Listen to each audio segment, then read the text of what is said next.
नमस्कार साथियों, आप सभी का बहुत बहुत स्वागत है आपके अपने YouTube चैनल इंग्लिश एजुकेशन में। दोस्तों, मैं हूं दुर्गा प्रसाद यादव। आज की इस वीडियो का हमारा टॉपिक रहेगा figure of speech. Figure of speech का मतलब होता है अलंकार। अलंकार का मतलब क्या होता है और अलंकार का प्रयोग हम लोग क्यों करते हैं। अलंकार का प्रयोग दोस्तों इसलिए किया जाता है जैसे मान लीजिए इस टाइम फंक्शन का, शादी विवाह का माहौल है गाँव में, घर में, तो औरतें क्या करती है, अपने आप को सुंदर दिखाने के लिए, सौंदर्य अधिक बढ़ाने के लिए तरह तरह के क्या करती है, श्रृंगार करती है, मेकअप वगैरह करती हैं। तो बहुत कुछ है ये ऐसा वो लोग करती क्यों है, ऐसा वो लोग इसलिए करती हैं ताकि वह अपने आप को सुंदर और आकर्षक दिखा सके। बस दोस्तों यही कहना था कि हम लोग उसी तरह से वर्डों को, अपने शब्दों को, अपनी बातों को, अपने स्टेटमेंट को सुंदर और आकर्षक, रोचक, उसमें वजन बनाने के लिए, उसको वजनदार बनाने के लिए हम क्या करते हैं, फिगर ऑफ स्पीच का इस्तेमाल करते हैं। फिगर ऑफ स्पीच के प्रयोग से वह क्या होता है, वजनदार होता है, आकर्षक बनता है, सुंदर बनता है, सुनने में अच्छा लगता है। ठीक है ना। तो यही होता है figure of speech.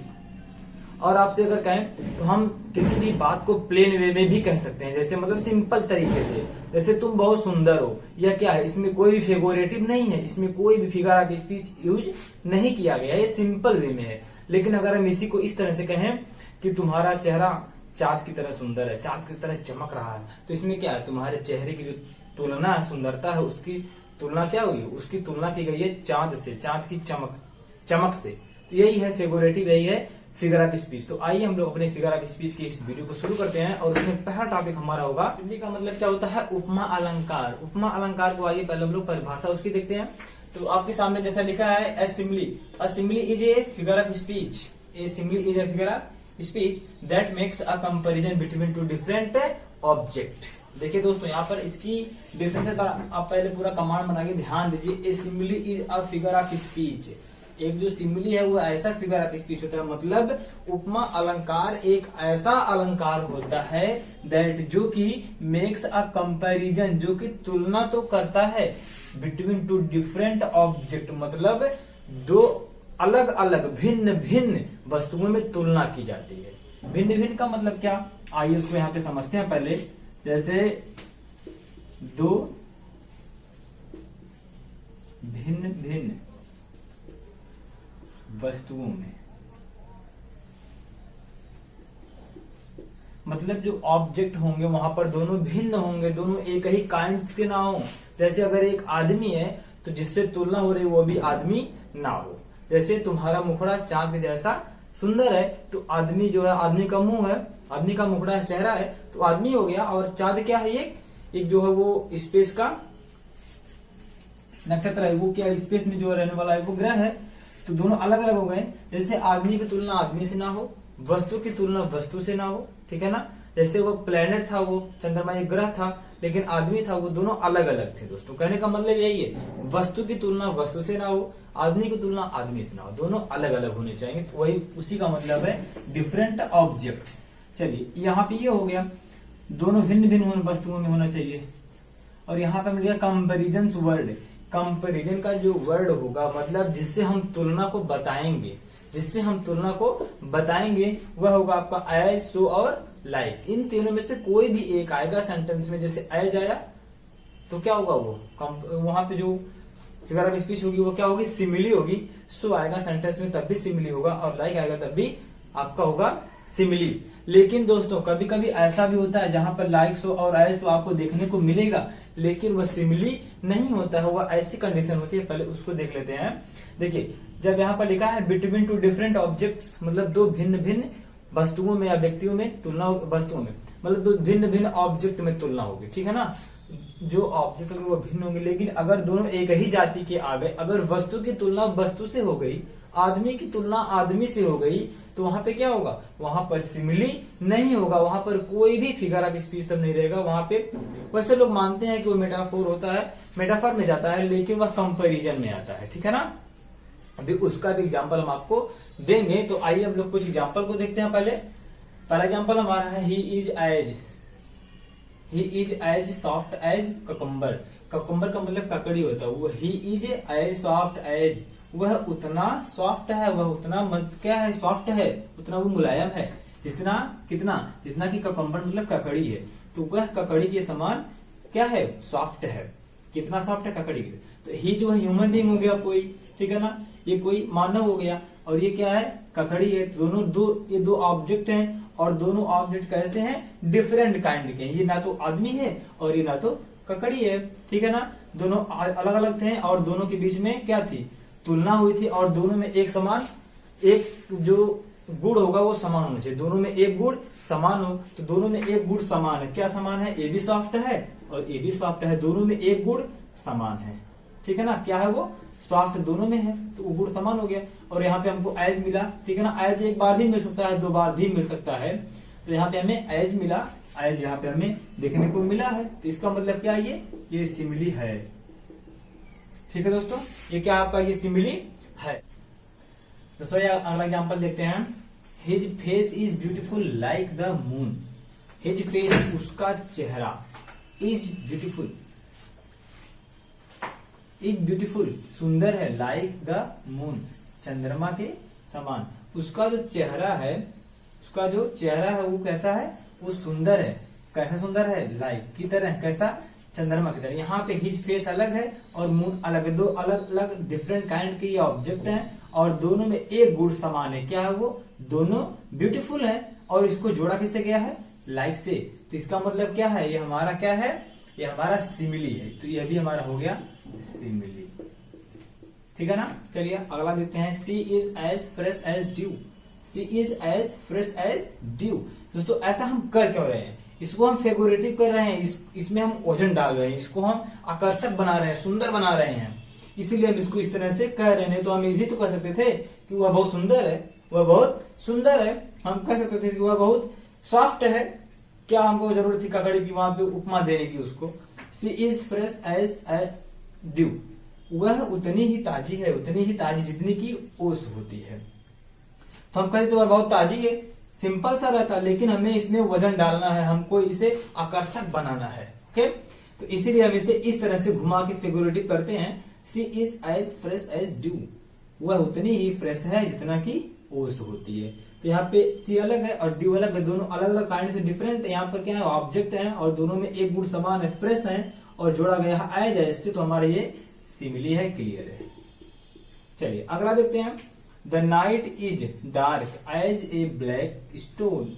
The night अलग है और स्टोन अलग है, हमारे दो अलग अलग ऑब्जेक्ट हो गए। दोनों में एक गुण समान होना चाहिए। वो क्या है, वो दोनों डार्क है, दोनों काले हैं, ठीक है ना। दोनों में डार्क है दोनों, और देखिए जोड़ा किसे गया, एज से।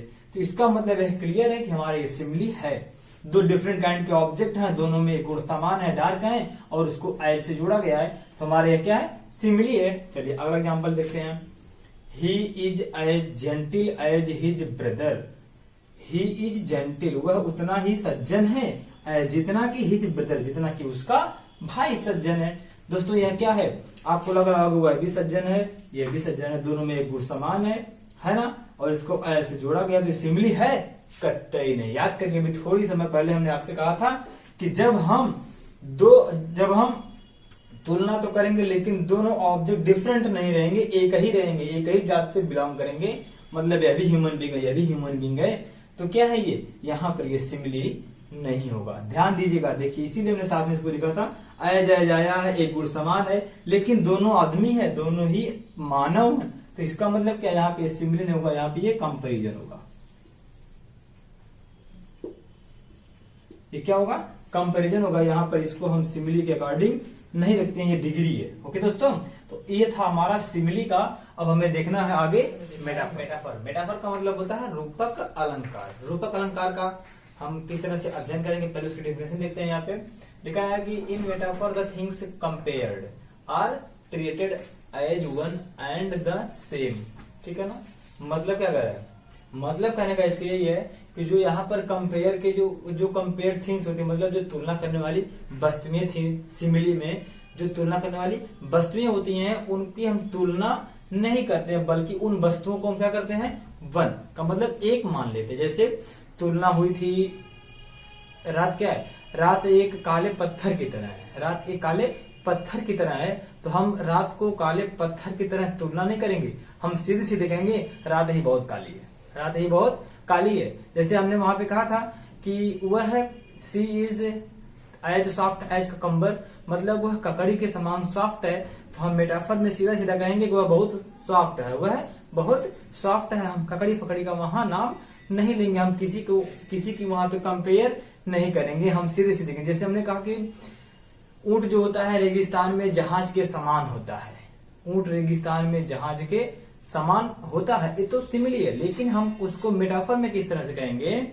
कि ऊंट जो होता है वो रेगिस्तान का जहाज होता है, रेगिस्तान में जहाज की तरह नहीं होता है, किसी की तुलना नहीं होती। वहां पे तुलना वाली जो वस्तुएं हैं, जो चीजें, हम उनको ही वही मान लेते हैं सीधे। जैसे ऊंट क्या है, रेगिस्तान का जहाज है, ठीक है ना। अब आया समझ में, ये कहने का मतलब था। तो यहाँ वहां पर उसके बाद पहली बात तो थी कंपेयर करने वाली वस्तुओं को एक मान लेते हैं, तुलना किसी के बीच में नहीं होती है, सीधे उसी को मान लेते हैं। और उसके बाद फिर क्या है, and the words of comparison, और जो कंपेरिजन के वर्ड थे, जो एज लाइक सो हम लिखते थे सिमिली में, यहाँ पे as like so are not used, ठीक है ना। मतलब एज लाइक सो को हम यहाँ पर यूज नहीं करेंगे। ओके दोस्तों, यहाँ पर एज लाइक और सो का यूज नहीं होगा। चलिए और अब आगे देखते हैं इसी में। इट मीन्स, मतलब मेटाफर का मतलब होता है कैरी ओवर, मतलब उसी को आगे बढ़ा देना, उसको एक इम्प्लाई कर देना। देखिए इम्प्लाइड सिमिली भी कहते हैं इसको, मतलब उसमें सिमिली को समाहित कर देना, सिमिली को उसमें समाहित कर देना, उसमें जो उपमा अलंकार होता है उसी में समा जाता है। अब जैसे आपसे कहा हमने अभी कि रात काले पत्थर की तरह क्या थी, काली थी, ठीक है ना, काले पत्थर की तरह काली थी। तो की तरह को हम हटा देंगे वहां से, रात ही काली थी। तो यहाँ पर क्या हुआ, यहाँ पर सिमिली को हमने वहां पे उसमें समाहित कर दिया, इम्प्लाइड कर दिया। यही था हमारे कहने का मतलब। अब हमें कुछ आगे एग्जाम्पल को भी देखना है, आगे देखते हैं। तो आपका पहला एग्जाम्पल है, the camel is the ship of the dessert. The camel, ऊंट, इज द शिप, जहाज होता है कहाँ का, ऑफ डिजर्ट। मतलब क्या, अगर हम इसी चीज को लिखेंगे सिमिली में, तो the camel is like the ship of the dessert, मतलब यहाँ पे आए लिख देंगे, ऊंट जो है रेगिस्तान में जहाज की तरह होता है, जहाज के जैसा होता है। लेकिन यहाँ मेटाफर में एज फाइज कुछ नहीं होगा, बस कैमल ही क्या है, रेगिस्तान का जहाज है, हमारा ये हो गया metaphor. Life is a dream, जीवन स्वप्न की तरह नहीं है, जीवन ही स्वप्न है, जीवन ही स्वप्न है, ये भी हमारा मेटाफर हो गया। Kalidas is the Shakespeare of India, Kalidas की तुलना शेक्सपियर से नहीं हुई है, कालिदास को ही भारत का शेक्सपियर मान लिया गया। जैसे शेक्सपियर जो है इंग्लैंड के क्या है, एक बहुत बड़े नाटककार है, ये ड्रामाटिस्ट हैं। तो उसी तरह से हमारे कालिदास भी, कालिदास को भारत का शेक्सपियर मान लिया गया यहाँ पर, ठीक है। The world is a stage, कह रहा अगर यही बात कहता कि यह जो संसार है एक स्टेज के समान है, एक रंगमंच के समान है, तब तो वहां पे हमारा मेटाफर होता नहीं। लेकिन यहाँ पर रंगमंच के समान नहीं है, इस पूरा संसार ही क्या है, एक रंगमंच है, मतलब पूरे संसार को ही रंगमंच बना दिया, तुलना की बात कोई नहीं कहा। तो यहाँ पे ये हमारा वर्ल्ड जो ये क्या है, एक स्टेज है, ये रंगमंच हो गया। ओके, तो ये भी हमारा क्या हो गया, मेटाफर हो गया। चलिए अगला है, Rana Pratap was a lion in the battle. अगर इसी चीज को वो कहता कि जिसे यहाँ पे कह रहा, राणा प्रताप लड़ाई में, युद्ध में क्या थे, शेर थे, राणा प्रताप युद्ध में शेर थे, लड़ाई में शेर थे। अगर इसी चीज को इस तरह से कहता कि राणा प्रताप लड़ाई में शेर की तरह लड़े, तो राणा प्रताप अलग है और लड़ाई अलग है, दोनों के बीच में क्या है, शेर की तरह लड़े, ठीक है ना। तो शेर की तरह का मतलब क्या, अब शेर से इनकी उपमा हो रही है, तुलना हो रही है, तो यह हो गया उपमा अलंकार, सिमिली हो गया। लेकिन यहाँ पर कोई ऐसी बात नहीं है, यहाँ पर क्या बता रहा है, राणा प्रताप ही खुद क्या थे, शेर थे, राणा प्रताप शेर की तरह नहीं थे, राणा प्रताप ही खुद शेर थे। बस दोस्तों, कहने का मतलब मोटी मोटा यही है कि यहाँ पर उपमा वाली बातों को ही यहाँ पर एक बना करके केवल उनको सीधे सीधे एक्सप्रेस किया जाता, लिखा जाता। Rana Pratap was a lion in the battle, Rana Pratap युद्ध में, लड़ाई में शेर थे। दोस्तों ये था हमारा मेटाफर का वीडियो। अभी हमें आगे भी और कुछ देखना, आइए उसको भी। तो हमारा अगला है पर्सनिफिकेशन, मानवीकरण। पर्सनिफिकेशन का मतलब पहले देखिए, अब इसको इसकी डेफिनेशन देखते हैं। In personification lifeless objects and abstract ideas are thought of as persons having life. इसका मतलब क्या है, इसका मतलब है कि इस अलंकार में निर्जीव वस्तुओं तथा भावों को, मतलब कोई निर्जीव वस्तु होगी या तो कोई भाव होगा, निर्जीव भाव होगा, भाव तो निर्जीव होता ही है, कोई निर्जीव वस्तु होगी या भाव होगा भाव को व्यक्ति के रूप में हम वर्णन करते हैं। मतलब जैसे हम किसी निर्जीव चीज को हम इस तरह से उसको कहेंगे जैसे कोई सजीव हो। जैसे हम कह दें अभी कि प्यार अंधा होता है, तो अंधा तो कोई आदमी होता है ना, कि कोई प्यार होता है। प्यार कहाँ, प्यार तो कोई निर्जीव चीज है। तो क्या है, निर्जीव चीजों को, वस्तुओं को हम क्या करते हैं, सजीव मान करके हम वहां पर जो है उसको एक्सप्रेस करते हैं। यही होता है पर्सनिफिकेशन। ठीक है ना। तो आइए कुछ एग्जाम्पल को भी हम लोग देखते हैं। पहला एग्जाम्पल हमारा है एलाई हैज नो लेग्स, मतलब झूठ के पास कोई पैर नहीं होते। पैर तो हमारे और आपके पास होते हैं ना जनाब, झूठ के पास कहां से आ गए। तो झूठ को हमने पैर दे दिया, तो इसका मतलब क्या, हमने झूठ को पर्सनिफाइड कर दिया, मतलब मानवीकरण कर दिया इसका। तो यह क्या हो गया, हमारा पर्सनिफिकेशन हो गया। चलिए, लव इज ब्लाइंड, प्यार अंधा होता है। अंधा कौन हो सकता है, अंधा तो कोई सजीव प्राणी हो सकता है, लेकिन यहाँ पर प्यार को ही अंधा बना दिया। अंधा होने वाला काम कौन कर सकता है, कोई सजीव प्राणी कर सकता है, लेकिन हमने प्यार को ही सजीव बना दिया, मतलब उसको अंधा बना दिया। यह भी हमारा मानवीकरण हो गया, पर्सनिफाइड हो गया। Opportunity knows at the door but once, कह रहा है कि अपॉर्चुनिटी का मतलब क्या, सौभाग्य, अवसर। अवसर जो है दरवाजा केवल एक बार खटखटाता है। अगर आप अंदर हैं, घर के अंदर हैं, तो बाहर से अगर कोई दरवाजा खटखटाएगा तो आप क्या सोचेंगे, हवा आ रही है, हवा खटखटा रही है। ऐसा नहीं, आप सोचेंगे हाँ कोई बाहर हमको बुला रहा है, खटखटा रहा है, कोई प्राणी ही होगा। कोई सजीव प्राणी ही क्या करता है, दरवाजे को खटखटाने का काम करता है।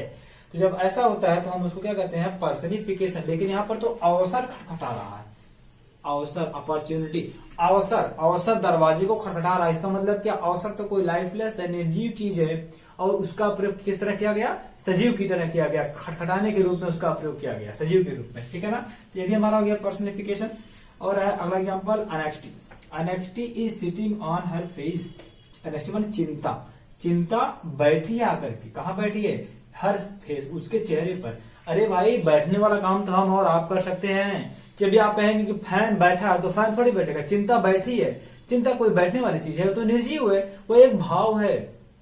क्या है, भाव है। तो वह उसको हम लोग क्या किए, उसको हम लोग पर्सनिफाइड कर दिए, मतलब उसका हम मानवीकरण कर दिए। उसको हम ले जाकर के चिंता को उसके चेहरे पर बैठा दिए। अब वो बैठेगी थोड़ी उसके चेहरे पर, लेकिन क्या किया, उसको हमने मानवीकरण कर दिया उसका, और उसको हमने मानव की तरह वर्णन कर दिया, पेश कर दिया। तो यही होता है मानवीकरण। दोस्तों आई होप आपको समझ में आया होगा। और आइए अब हम लोग आगे भी सीखेंगे कुछ, लेकिन दोस्तों यह वीडियो थोड़ा लंबी हो रही है, तो इस कारण हम इस वीडियो को यहीं पर रोकना चाहेंगे। और बाकी के जो भी फिगर ऑफ स्पीच है उन सबको हम आप लेकर के आएंगे नेक्स्ट